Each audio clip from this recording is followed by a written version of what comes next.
It is 3 p.m. in Prague on a cold January 17th, 1969. City residents peer outside their windows, overlooking Wenceslas Square, where they witness a fellow citizen douse himself in petrol, light a match, and become engulfed in fire. Jan Pollock was a student activist at Charles University who self-immolated in protest against the Warsaw Pact invasion of Czechoslovakia and authoritarian rule that the nation had suffered for over 2 decades. In his manifesto, titled Torch Number 1, he wrote, "As our nations find themselves on the brink of hopelessness and surrender, we have decided to express our protest and awaken the nation's conscience. If people do not come forward with sufficient support for our demands, more torches will be lit." But what did it mean for Czechoslovakia to regain this sort of consciousness that Pollock wrote about? And does fighting without physical force, or soft power, have any impact? Or is brute strength the only way to change the course of history? When we reach back, we find that, by applying their liberal arts skills, Czechoslovak citizens fulfilled their responsibility to speak out against an oppressive government, stoked the fire of protest throughout their country, rekindled the embers of resistance throughout 2 decades of Soviet occupation, and spread the light of consciousness throughout their borders and beyond. As a result, Czechoslovaks were able to seize their rights without the use of physical weapons. But first, let's rewind.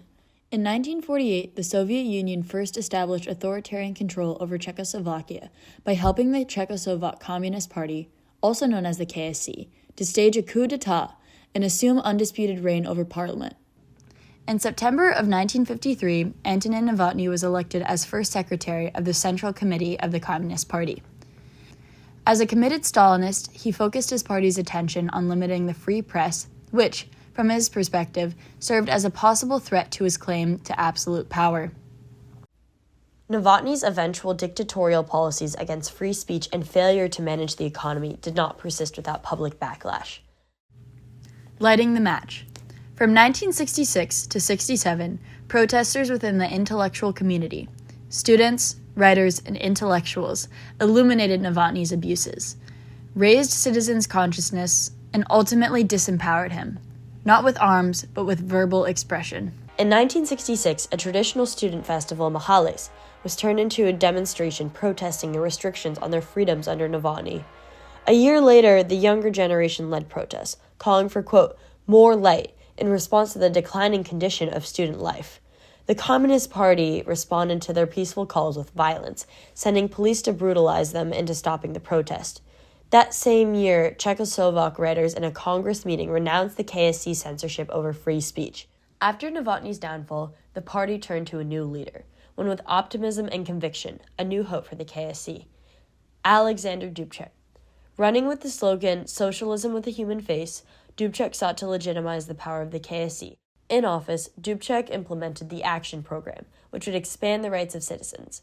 The plan called for a new constitution through which there would be freedom of speech, religion, the press, assembly, travel, and art. This transition to a more politically and economically free state is what would later become known as Prague Spring.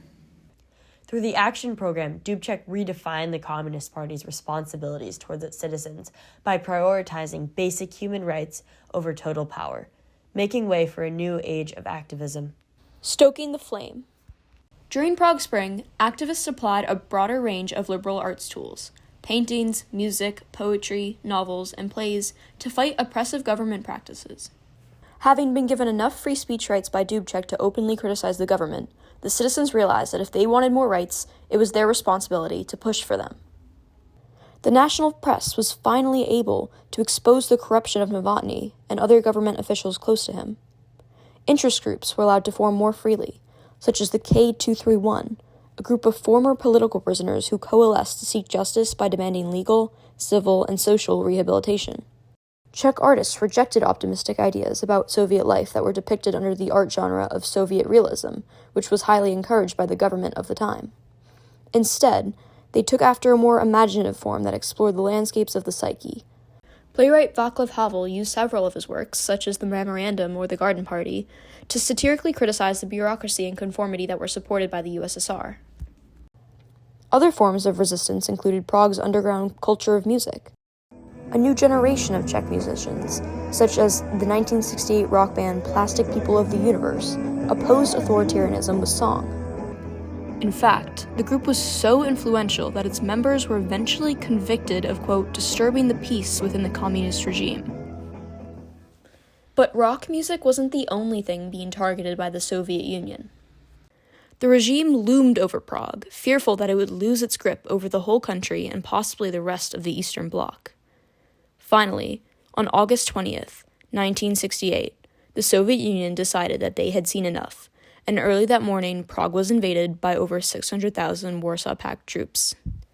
Although there was resistance to the invasion in the form of protests, the troops prevailed, and it seemed as though soft power could never triumph against physical strength. The Soviet government had the perspective that it was their responsibility to maintain communism in the Eastern Bloc by all means necessary. Dubček was arrested and flown back to Moscow for negotiations. When he finally returned to Prague on August 27th, he tearfully addressed his country. "We hope that you will trust us even though we might be forced to take some temporary measures that limit democracy and the freedom of opinion." As time went on, Dubček's reforms were reversed under a period called normalization, during which the communist regime eventually replaced Dubček with Gustav Husak, a Stalinist who reinstated the authoritarian government that Dubček had fought just a few months earlier.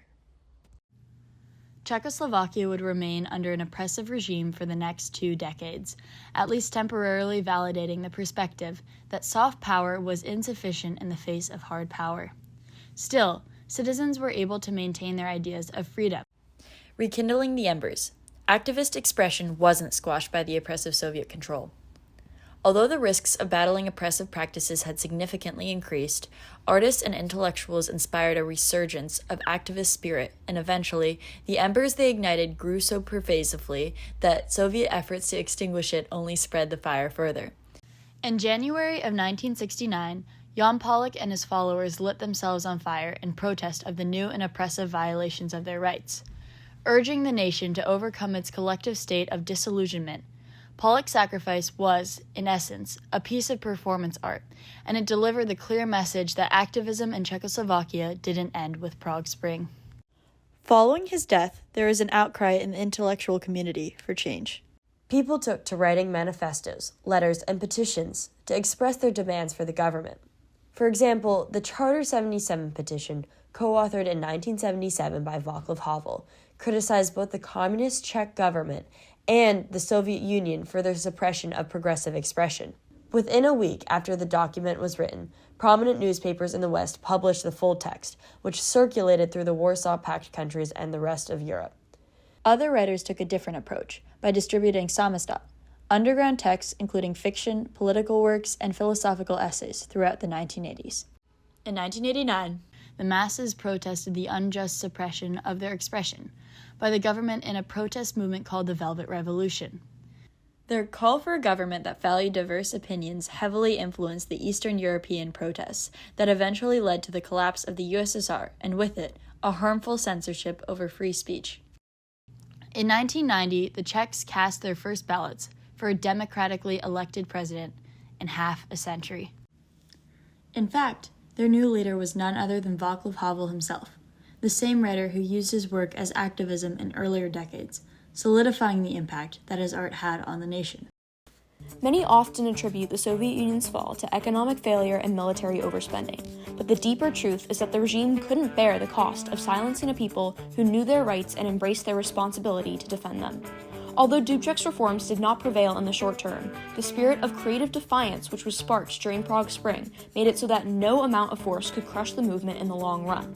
As Americans, we live in an age when investment in the liberal arts is being neglected in favor of STEM. However, the events that unfolded during and after Prague Spring teach us the long-term lesson that the pen can be mightier than the sword, that a collective responsibility calls on every citizen to stand against oppression, and that the right to speak out cannot be suppressed. As President Biden said in his farewell address, we choose whether we lead by the example of our power or by the power of our example, and whether we show the courage to stand up to the abuse of power or whether we yield to it. May we all be the keeper of the flame. Right here.